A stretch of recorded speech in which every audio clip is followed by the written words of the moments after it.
नमस्कार सर्वांना. कसे आहात तुम्ही सर्व? स्वस्त असाल, मस्त असाल, स्वामीच्या सेवेमध्ये रममान असाल, असे मी स्वामीचरणी प्रार्थना करते. तर आता आपल्याला फेब्रुवारी महिन्यामध्ये आपला महाशिवरात्री हा मोठा सण येत आहे. तर सर्वांचा एकच गैरसमज आहे की महाशिवरात्री दिवशीच सेवा करायच्या आहेत.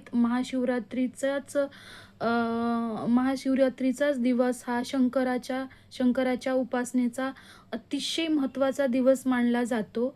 हे पण खरंच आहे. पण महाशिवरात्रीच्या अगोदर आणि नंतर जे अगोदरचे 7 दिवस आणि महाशिवरात्रीच्या नंतरचे 7 दिवस आणि महाशिवरात्रीचा 1 दिवस असा हे 15 दिवस नंदी पक्ष म्हणून जसं आपलं पितृपक्ष कसं असतं 15 दिवसाचं, तसं हे नंदी पक्ष असतं. जे की आपल्याला महाशिवरात्रीच्या अगोदर आणि महाशिवरात्रीच्या नंतर 7 दिवस आणि महाशिवरात्रीचा 1 दिवस असं हे 7 आणि 7 14 आणि महाशिवरात्रीचा 1 दिवस असे पंधरवाडा, नंदी पक्षाचा पंधरवाडा असतो. तर हा पंधरवाडा आपल्या शंकर भगवानची सेवा आपल्याला करायची आहे. म्हणजे महाशिवरात्रीचा दिवस तर प्रभावी किंवा अतिशय महत्त्वाचा तर आहेच, पण अगोदरचे 7 दिवस आणि नंतरचे 7 दिवस पण महत्त्वाचे आहेत. तरी म्हणजे टोटल आपल्याला 15 दिवस एक सेवा करायची आहे.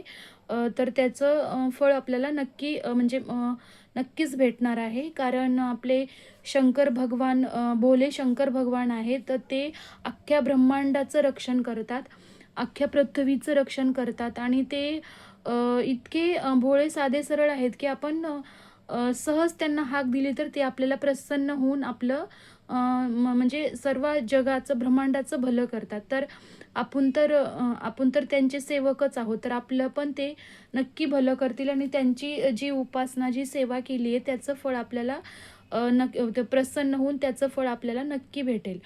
तर ही कोणती सेवा आहे तर यावर्षी महाशिवरात्री 15 फेब्रुवारी 2026 वार रविवार रोजी महाशिवरात्री येत आहे.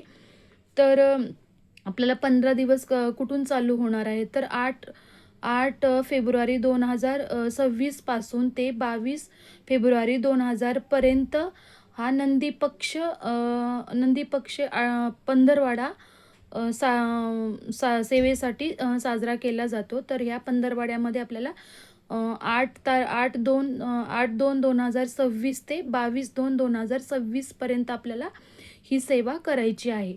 आणि जर कुणाला मासिक धर्म आला असेल, विंटाळ आला असेल, काही कारणाने तुम्ही बाहेरगावी जात असाल, काही कारणाने तुम्हाला जमलं नसेल ती सेवा करायला, तर अ, तुम्ही म्हणजे महाशिवरात्रीच्या नंतरचे 7 दिवस किंवा अगोदरच्या 7 दिवसामध्ये 2 दिवस आपल्याला अडचण आली, 2 दिवस जिथून तुम्हाला सुरुवात 8 तारखेच्या नंतर 22 तारखेपर्यंत तुम्हाला काही अडचणी 8 तारखेपासून तुम्हाला जमलं नाहीये, तर 22 तारखेपर्यंत तुम्ही कधीही, कितीही दिवस तुम्हाला भेटू द्या, तेवढे दिवस तुम्ही करू शकता. कारण अडचण येतेच. आपण माणूस म्हणल्यानंतर आपल्याला अडचण येतेच. पण श्रद्धेने पूजा केलेली देवाला मान्यच असते. आपल्या मनात असतं आणि ठरवून कुठली सेवा करू नका. जेव्हा आपण ठरवतो तेव्हा ती आपल्याकडून सेवा म्हणजे करून घेतली जात नाही. त्यासाठी ना म्हणजे मनामध्ये इच्छा ठेवायची आणि मनामधून तीव्र इच्छा ज्यावेळेस असते तेव्हा सेवेचा मार्ग आपोआप आपल्याला मिळतो. आणि जर ठरवून आपण म्हणजे ठरवलं आपण की करायचं आणि ते जर झालं नाही तर आपली मग चिडचिड होत असते. तर मला ही सेवा करायची होती, तर आज मला जमलं नाही, ही सेवा घडली नाही माझ्या हातून, मग आपली चिडचिड होते. मग त्यासाठी आपल्याला संकल्प तर करायचा पण अगदी ते केलंच पाहिजे, ठरवलंच पाहिजे असं नाही. जसं तुम्हाला जमल तसं करा. जितके दिवस तुम्हाला भेटतील तेवढे दिवसच करा. 15 दिवस करावं. 15 दिवस केलं तर अतिउत्तम आहे. नाही केलं तरी अतिउत्तम आहे. आपल्या अडचणीच्या पुढे दुसरं काही मोठं नाही आहे. अडचण आली, करू शकला नाही तर आपण म्हणजे देवाला पण समजतं की बाबा अडचणीत होती, नाही जमलं. जर जेवढं जमलं तेवढं जेवढे दिवस तुम्हाला जमले तेवढे श्रद्धेने करा. त्याचं फळ तुम्हाला नक्की भेटेल. तर आपल्याला काय करायचं आहे माहिती आहे का? ही सेवा आपल्याला चंद्रोदय आणि सूर्यास्त होण्याच्या अगोदर, सकाळी चंद्र उदयाच्या अगोदर आणि संध्याकाळी सूर्यास्ताच्या नंतर ही सेवा करायची. म्हणजे आपलं पहाटे सूर्य निघण्याच्या अगोदर आणि नंतर संध्याकाळी दिवस मावळल्यानंतर, दिवे लावल्यानंतर ही सेवा करायची आहे आपल्याला. तर म्हणजे आपलं आपलं महादेवाची साधीची पूजा करायची आहे. तुम्हाला हळदी-कुंकू वाहून, एखादी फूल वाहून, अभिषेक वगैरे काही करायचं नाही. आपल्याला फक्त एक मंत्र म्हणायचा आहे. तो मंत्र आपल्याला 11 वेळेला, 1 वेळा म्हणा, 5 वेळा म्हणा, 7 वेळा म्हणा, 11 वेळा म्हणा, 108 वेळा म्हणा. जितकं वेळा तुम्हाला जमेल तेवढं म्हणा. पण कसं असतं माहिती आहे का, आपल्या अडचणीही भरपूर मोठ्या असतात. आपल्या अडचणी भरपूर मोठ्या असतात आणि आपण सेवा करतो इतकुशी, कमी. तर तसं नाही आहे. जेवढ्या अडचणी आहेत त्याच्या तिप्पट आपल्याला सेवा केली पाहिजे. त्याच्या तिप्पट आपल्याला वेळ दिला पाहिजे. तर आपला थोडी तरी अडचण आपली दूर होते. त्यासाठी आपल्याला म्हणजे जास्त प्रमाणात केलं तरी अतिउत्तम आहे. जर नाही जमलं तर तुम्हाला जेवढं जमलं तेवढं करा. 11 वेळा म्हणजे 5 वेळा, 7 वेळा, 9 वेळा, 11 वेळा, 21 वेळा, 51 वेळा, 108 वेळा, जेवढ्या वेळेला करायची तेवढं जेवढी वेळ एकदा म्हणजे जमेल तसं तुम्ही करू शकता. तर तुम्हाला एक मी मंत्र सांगणार आहे. तो मंत्र तुम्हाला फक्त देवापुढे बसून, शांत बसून तो मंत्र बोलायचा आहे. जसं तुम्हाला वेळ भेटेल तसं. तर त्या स्तोत्राचं नाव आहे शिव पंचशाली स्तोत्र. पंचशाली स्तोत्राचं आपल्याला पठण करायचं आहे. 5 वेळ मी तुम्हाला सांगितलेलं आहे. 5, 7, 11, 108, 21 जसं शिव पंचशाली स्तोत्राचं आपल्याला पठण करायचं आहे. तर ते तुम्ही यूट्यूबवर वगैरे कुठंही लावला तरी तुम्हाला हे शिव पंचशाली स्तोत्र तुम्हाला भेटून जाईल. तर यूट्यूबला वगैरे लावून तुम्ही ते लिहून घ्या, पाठ करा आणि ते म्हणा. तर एक मंत्र म्हणायला अर्धा मिनिटसुद्धा लागत नाही आहे. तर तरी तुम्हाला मी सांगते हा मंत्र, हे स्त्रोत मी तुम्हाला सांगते. तर शिव पंचशाली स्तोत्र मी तुम्हाला म्हणून दाखवत आहे. तर ते तुम्ही ऐका, लिहून घ्या, एका वहीवरती लिहून घ्या आणि हे स्तोत्र तुम्हाला पठण करायचं आहे. तर हे स्तोत्र कोणतं आहे ते तुम्हाला मी सांगणार आहे. नागेंद्र हारा त्रिलोचनाता भस्मांग रागा महेश्वरा.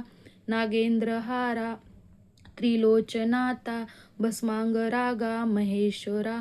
नित्यांग शिवाय दिगंबराय, नित्यांग शिवाय दिगंबराय, तस्मयकाराय नमः शिवाय, तस्मयकाराय नमः शिवाय. तुम्हाला एकत्रच म्हणायचं. मी तुम्हाला डबल का सांगितले तर तुम्ही लिहून घेऊ शकता. व्हिडिओ मागे पुढे करून तुम्ही हा मंत्र लिहून घ्या. आता परत एकदा तुम्हाला मी सांगते. नागेंद्र हारा त्रिलोचनाता भस्मांग रागा महेश्वरा. नित्यांग शिवाय दिगंबरा, तस्मयकाराय नमः शिवाय. नागेंद्र हारा त्रिलोचनाता भस्मांग रागा महेश्वरा. नित्यांग शिवाय दिगंबरा, तस्मयकाराय नमः शिवाय. हा असा स्रोत आहे. शिव पंचशाली स्रोत आहे. या स्रोताचं तुम्हाला पठण करायचे. बस तुम्हाला बाकी काहीच करायचं नाही आहे. पंधरवाडा तुम्हाला करायचं आहे. याच्यासाठी तुम्हाला अर्धा ताससुद्धा लागणार नाही. 108 वेळेला जरी तुम्ही बोलला तर याच्यासाठी अर्धा तासच लागेल जास्तीत जास्त. तुम्ही हा स्तोत्र लिहून घ्या, स्रोत लिहून घ्या, पाठ करा आणि तुम्ही बाकी काही मोठी सेवा नाही आहे. तर हा नंदी पक्ष जो असतो ना, खूप महत्त्वाचा असतो. बरेच जणांना हा नंदी पक्ष माहिती नसतो. सगळ्यांचा असा गैरसमज असतो की महाशिवरात्रीच म्हणजे महाशिवरात्रीच्याच दिवशी उपाय करायचे असतात आणि महाशिवरात्रीचाच उपासना करायची असते. तुम्ही उपासही करू शकता महाशिवरात्री दिवशी, उपास नसेल तर. आणि अजून एक तुम्हाला सांगते, ही सेवा ज्यावेळेस तुम्ही करता त्यावेळेस तुम्ही मांसाहार वर्ज्य करायचं आहे. असं नाही की घरात बनवलं आणि मी खाल्लं आणि तुम्ही सेवा करणार आहे तर तसं करायचं नाही आहे. जे कोणी तुम्ही सेवा करणार आहे त्यांनी मांसाहार वर्ज्य करायचं आहे. आणि ब्रह्मचर्याचं पालन जमलं तर तुम्ही करू शकता, नसेल जमलं तर नाही केलं तरी चालेल. तर एवढं दोन अटी म्हणजे एकच अट आहे की मांसाहार करायचं नाही. ब्रह्मचार्याचं तुम्हाला जसं जमल तसं तुम्ही केलं तर अतिउत्तम, नाही केलं तरी काही प्रॉब्लेम नाही आहे. बघा, ही सेवा करा आणि याचं तुम्हाला फळ नक्की भेटेल. आणि कमेंटमध्ये श्री स्वामी लिहायला विसरू नका. श्री स्वामी तुम्ही आवर्जून लिहा, कारण मला श्री स्वामी तुम्ही लिहिलं तरच म्हणजे मला कळेल की बरेच जण हे बघतात आणि त्याचा फायदा होतो, असं म्हणजे त्यावरून मला समजेल. आणि पुढचा व्हिडिओ तुमच्यासाठी मी बनवून आणेन, माहिती घेऊन तुमच्यासाठी आणेन. श्री स्वामी समर्थ.